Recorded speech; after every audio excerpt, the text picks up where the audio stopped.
Welcome to Prophetic Perspectives on Current Events. And as always, we have a lot to talk about and some really exciting things. I've been getting such a download lately, and I've had so many experiences, and also just with my own eyes, I've been seeing some things. But first, I want to tell you the news is good, and it's going to get better and better and better. It's called the gospel. Good news. You know, we have the best news the world will ever hear. And, you know, that's a big part of, I think, what the most important current events that are happening today are people hearing the good news, people responding to the good news.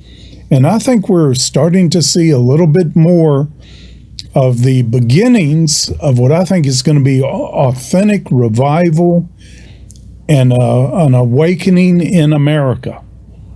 Now, I know if you go to the news or go to your news apps on your devices, you know, it's hard to find anything that we would call good news. But, you know, we have to keep in mind the greatest moves of God in history started during the times of the greatest moral depravity, the greatest moral meltdowns, both in Scripture and in history. So, you know, we are really being primed for God to move in a big way. So I'm always looking for signs of how He's gathering the kindling, how, you know, where is the kindling going to be lit and what's going to happen here. And I've just seen some dramatic things lately that, you know, God is doing far more than the devil is. Always keep that in mind. And, I know it is easy to just focus on all the bad and all the crises, and we have plenty of that to talk about, but we want to see them through the eyes of faith, not fear. And, you know, anything else, I believe, will distort the truth about them. Every single crisis is an opportunity. Now, you know, last summer I had a motorcycle ride. I know that became one of the popular videos I did. I did some with Sid Roth. I am still getting, you know, mail and emails about that, and people telling me how much they were touched by those programs. And, you know, Sid does such a great job drawing stuff out of you, and I love working with him. But I've had a lot more sense. But going back to that a little bit, when I started that motorcycle trip, that really became a visitation from the Lord. I was leaving Charleston, South Carolina. I was going to try to make it all the way to Gulf Shores, Alabama, but I figured it'd take me 2 or 3 days to get there. It was about 700 miles, and that's like, you know, 5,000 miles in a car or something. I mean, it's motorcycle miles do not equate directly to car miles. Motorcycle miles are much more fun, but it also wears you out a lot faster. But so I was planning to go a few hundred miles, and then coming out of Charleston, there were storms all along the course, you know, going down the interstate. And so I didn't think I'd get very far before I'm going to have to pull over. So I get up to the storms, and the Lord says, keep going. I mean, I heard Him so loud and clear, keep going. And I'm looking there under every overpass at gas stations. All these motorcycle riders are sitting there to wait out the storm. And I just kept going. They all looked at me like I'm crazy. I just kept on driving. But it wasn't but a few minutes. You know, you're totally soaked almost instantly when you're on a motorcycle going that fast into heavy rain. But it very quickly, I said, this is better than riding under that hot sun. This is like air conditioning. This is great. And my windshield worked. It just shaped the rain around me. Even though I got wet, it wasn't hitting me directly, so the pain wasn't there. And trust me, a big drop of water at 70 miles an hour hurts. And but it was like great. I was just so comfortable riding through those storms. Pretty soon, I was looking for storms to go through. I said, Lord, I need another storm. But it was a great experience. And then just a few weeks ago, I was flying my little plane. It's a little 4-passenger single-engine plane. I call it a sports car. It's little but fast and great little plane, but I'm going into Dallas, Texas, and storms all in my path. Now, you don't fly a little plane through a thunderstorm. You don't fly big planes through them. They avoid them like the plague. Nobody wants to go through a thunderstorm in a plane. And they occasionally get into them, but it's not something you want to do. And I was planning, because of the way it looked on the radar, I was hoping to make it to Shreveport, Louisiana, stop and rent a car and drive the rest of the way. And then I heard the Lord say the same thing, keep going. And I'm thinking, this is really dangerous in a plane. But I knew it was the voice of the Lord. And so I just kept going past Shreveport. And it was like the Red Sea parting. It was stunning to me. I had a wall of storms on both sides going into Dallas, and landed at Dallas Love Field, got the plane secured, and the storms just closed in again. And those were the beginning of those terrible storms that came to Texas, brought all those floods and everything, had tornadoes, and they were really big, bad storms. But I went through clear blue sky. I mean, I was really flying in the sunshine with storms on both sides as far as I could see. It was spectacular. And I had experienced that once when I was a new pilot, but never anything quite that dramatic since. So, second time. Then this past Saturday, I went riding up on the Blue Ridge Parkway with some friends, and we stopped at a restaurant to eat, and I checked the radar. I've got to come back to Charlotte. And we were up in Blowing Rock, North Carolina, and I looked, and there's storms just covering my path. They had built up, and I hadn't been paying attention, and it looked like no way to get home except to go through these storms. So again, I said, well, I'm not going to do that without the word of the Lord, by the way. Now that I've been through through this a couple of times, I'm still going to have to hear from him before I go through a storm. And I was thinking, well, if they're real bad, I'll pull over and wait them out or whatever. But I get up close to them again. Third time I heard the Lord say, keep going. Now this time I said, okay, I'm good with riding my motorcycle through them. That's fine. I'll be wet, but it'll be cool. And I'm heading right into the darkest part of the storm, and the roads are all wet and cars are, and I bet I didn't get hit by 20, maybe at the most 50 raindrops. I mean, it just didn't rain on me. And now it was raining around, now not right around. I mean, the cars next to me weren't getting rained on, but there was, I don't know how that happened. But again, the Lord said, when you see the storm, keep going. I want you to remember that. Because there are big storms building. Just about every prophetic person and people who have knowledge of things in the natural are saying this fall we could be facing some of the biggest storms ever in our history, in some ways, in America. And if America shakes, the whole rest of the world tends to shake in the economy and things like that, where a lot of these storms are being expected. Guess what? I don't care how bad they look. I believe it is the word of the Lord for us. Just keep going. Keep doing what you're doing. This is harvest time.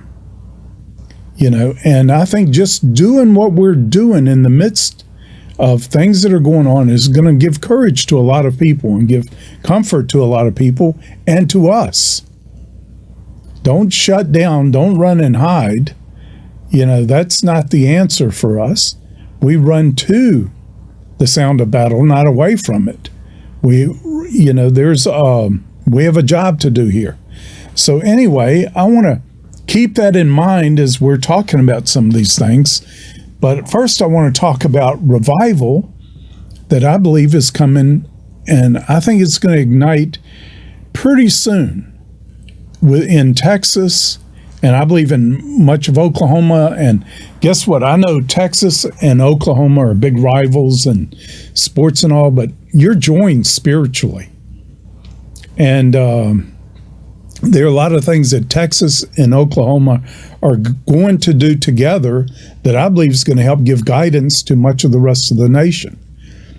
And many things are going to happen in Texas that God is going to use to steer the whole nation. It's going to influence the whole nation. I'm just saying. Now, some of these things I've seen going way back, 25 years. I remember I was in downtown Dallas in 1990.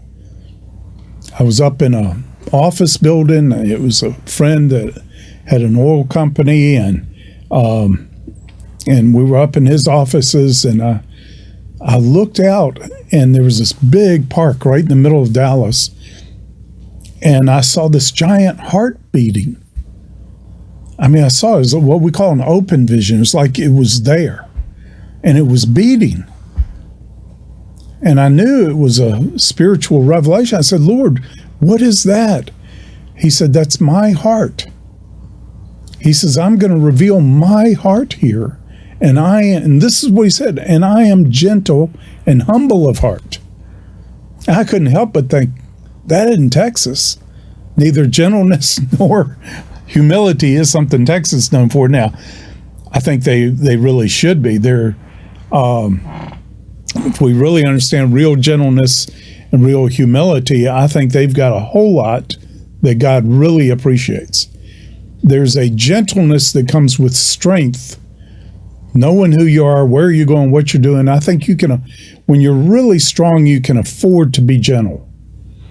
I think when you're really strong, you can afford to be humble. And I think a lot of what we call arrogance and all is not that in God's sight. King David, remember when he went to bring his brothers provisions, and they were in that, face off with Goliath, and he said, what are you doing, letting this uncircumcised Gentile intimidate the armies of God? What is going? And they all considered that arrogance on David's part, but it wasn't. It was faith in God. It was faith in who he was and who David was.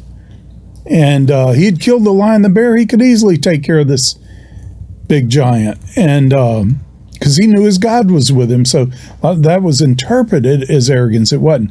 Now, there is a Texas pride, and there's some kinds of pride that is a good pride. It's not the kind that God resists. Arrogance is what he resists, that form of pride. I think when we naturally have pride in, what parent doesn't have pride in their children when they do something great, and you gloat over them, or, and that's just natural. I think God gloats over us the same way, very proud of us when we do good, and is always encouraging us. But anyway, that being said, if that's your first response to thinking of Texas, I think we need to understand that something of a revelation of God's heart is going to be revealed there. I've never had any doubt, but one of the things I've been waiting for is what's going to spark off the revival or the turning to God. And I think those floods that Texas has been experiencing lately, I know it's been a tragedy, but really they weren't that devastating. They only did about $50 million worth of damage, and you'd think, oh, that's an awful lot of damage. Not for a big state like Texas. And, we're used to anytime almost any little hurricane comes around now, it does $1 billion worth of damage, or hundreds of millions anyway. And of course, there were some lives lost. That was tragic, and I don't want to belittle those things, but I think those floods were a sign of how the Holy Spirit's about to move through the heart of Texas, and it's going to be a revelation of his heart. And one thing you're going to see, just like those rivers overflowed all of their banks, there's not anything that's going to be able to restrain what God is about to do in Texas. Now, and there are other things I want to mention about this, and some very specific signs that I've seen there. And we're going to do that when we come back. But you don't want to miss what is going. You don't want to what is going to go on there, because it's going to affect our whole country. And things that affect our country sometimes affect many other nations. Well, I was just talking about some of the specifics about, what I see as signs of a coming revival in Texas. But, there's a difference between revivals and awakenings. What are called the first great awakenings in America, the first and second great awakenings, both lasted decades. And really, you could say over 50 years each. Now, revival is usually very short-lived. Not many revivals last a year. What was called the Brownsville revival, that really was a revival that lasted as long as it did in Pensacola, was truly unique. That something like that could last as long as it did. And I attribute that to an incredibly wise leadership that stewarded that revival. And also, they knew it was coming. God warned them that it was coming. They didn't know when. They knew it was coming, and they did many things to prepare for that revival. Now, revivals don't need to last long. And you say, why? Anybody who's been to a revival, it's like you don't want to ever leave. You don't want anything else. It spoils you for anything else. I understand all that. But it's not the real or even the most important work of God. The real work usually goes on the day by day, maturing, growth, obedience, discipline of his people. And it's just like Vance Havner, who was a great revivalist. He said of revivals, he said, revivals are like a big sale at the department store. It may get all of the press, it may get all of the attention, and people flood in to buy stuff and everything during the big sale, but that's not the main business of that store. The main business is the day-by-day faithful merchandising. And the revivals help, they kick things off and start bringing people back to the store, but it's not the main business. I look at revivals that way in the church. I think overall we would have to say revival is probably overall in the church age less than 1% of the work of God that has been done in the church age. They give you a shot in the arm, they encourage everybody, and a lot of good stuff happens. A lot of people meet the Lord, get healed, can be set on their course for their destiny. All kinds of good things can happen, but it's the day by day. But when revivals spark off an awakening, and there's a lot of debate, did the revivals spark off the first Great Awakening, or was it vice versa? Did the Great Awakening just spawn revivals? I don't know. I don't care, really. They're both going to come together. Now, I think we already have signs of an awakening taking place in America, and I believe it's growing. I believe one reason it's not more visible to many is I don't think the awakening leadership has yet been revealed. And much of what we think of as how the church is doing is we look at certain leaders and things that are going on in certain big churches or big visible things and think that's how the whole church is doing, but that's not so. Something's going on underground, under the surface. That's why the Lord said the kingdom comes without outward signs to be observed. It takes you a while to get them before they are manifest. So, but anyway, I went down to Waco to be with a friend of mine who had been asked to kind of lead and organize a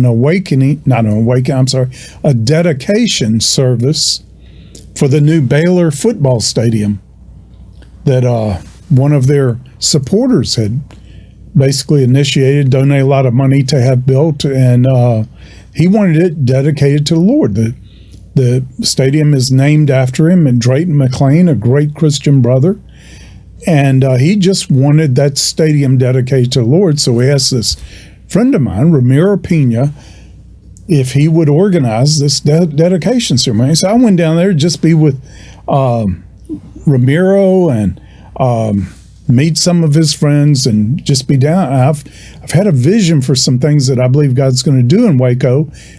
and at especially Baylor University for some time. So I just wanted to be there, this dedication. I didn't know if 5,000 people were going to show up, 1,000, whatever. Who knows who's going to come to a dedication? So 35,000 people showed up. Thousands of students came over from Baylor. It was just so encouraging to see. And these were all local people, just from the Waco area. I don't know that anybody hardly came from outside there. And it was powerful. People met the Lord. It was just a tremendous time. Okay, right after that, you probably didn't read anything in the news about that. Spectacular. I thought it was just a tremendous event in the kingdom. Right after that, some motorcycle gangs decided to have an event. And you know what the event was called for the dedication of the Baylor Stadium? It was called The Gathering. So then some motorcycle gangs decided to have this event they called The Gathering. People didn't get saved there, they got killed. I mean, they had an unbelievable shootout. I'm sure you saw that in the news. But to me, that's like Satan just trying to steal the fruit from that other. It doesn't work. And to me, that was, the enemy always overplays his hand and everything. But God he is gathering his people. And the people that gathered at the gathering at the stadium to dedicate it to the Lord were from all denominations. The whole church seemed to come together for that. So, but what we're going to read about in the news is mostly going to be the negative things. So guess what? A whole lot of things we're reading about in the news is just the enemy trying to cover up great things God is doing. What if we just started doing a little investigation when really major negative things happen? I believe the Lord has intended revival for St. Louis area, where the Ferguson riots have been. I believe the Lord has something really major intended for Baltimore. And other places where major negative things are happening. We've got to look beyond just the appearances and try to start seeing what God is doing. And I think things are going to get more intense this summer in our country. Guess what? It's because something really major is about to happen that God is doing in the areas of revival and great awakening. But it's also coming with a great shaking. And so anyway, we need to learn to look for what God's doing. It's interesting to me how the book of Revelation is a revelation of Jesus Christ. That's what it says right up front. And yet probably 98%, if not 99, maybe even 100% of the books written about the book of Revelation are mostly about what the devil's doing. Isn't that something? But it's right up front, the Lord said, this is a revelation of Jesus Christ. This is a revelation the Father gave me to give to my people. About me. It's a revelation of Jesus Christ. So we've got to start seeing what the Lord's doing. And we got to learn from things that are happening. And I believe we've got to also learn that not to just judge by appearances. And I ask you to start praying for Texas, pray for Waco, pray for Dallas, Fort Worth region, and watch the Baptists. I tell you, the Baptists, the Southern Baptists especially, are going to be an incredible force in the coming revival and awakening. They're going to be an army of salvation, truly, and a major force in what's coming. I think we need to learn from the coming changes of leadership that is coming. You're going to see some of the huge churches, most visible churches and movements have changes in leadership. The Lord is about to remove the leaders that failed to lead. And the leaders that fail to respond to the times according to the way the Lord has called his people to respond to him. They may have been really good at building the churches and starting all kinds of programs, all kinds of ministries, but we're entering a period of, where things are going to change. They're going to be different. There's a type of leadership that does really good in wartime. It doesn't do too good in peacetime, and vice versa. I know people still talk about it. Just recently, people talking about how could Great Britain not reelect Winston Churchill as prime minister right after World War II? They booted him out or just didn't reelect him. And years later in the 60s, he got reelected again. But I tell you what, they all since, we're going through a time now of rebuilding and all.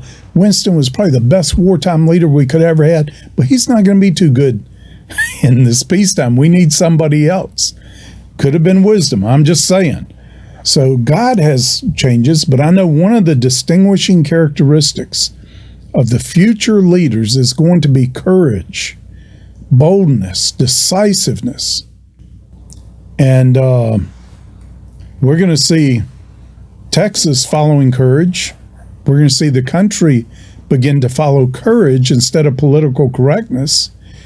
And we're going to see both stop following the cowardly. Stop following those who are more concerned about what people think than what God thinks. And I think you're going to see courage become contagious in this country. You're going to see it in the church. You're going to be shocked at some of the major leaders that all of a sudden they're gone. They have no more influence. And this was a factor. They were not, maybe did a great job up until now, but God needs especially courage right now. Okay, so what are we looking for? And, on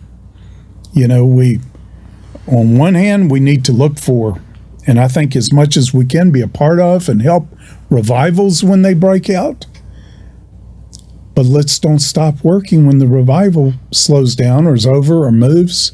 This is when the real work, we keep on building, we keep on advancing, we keep on going. There's an awakening happening.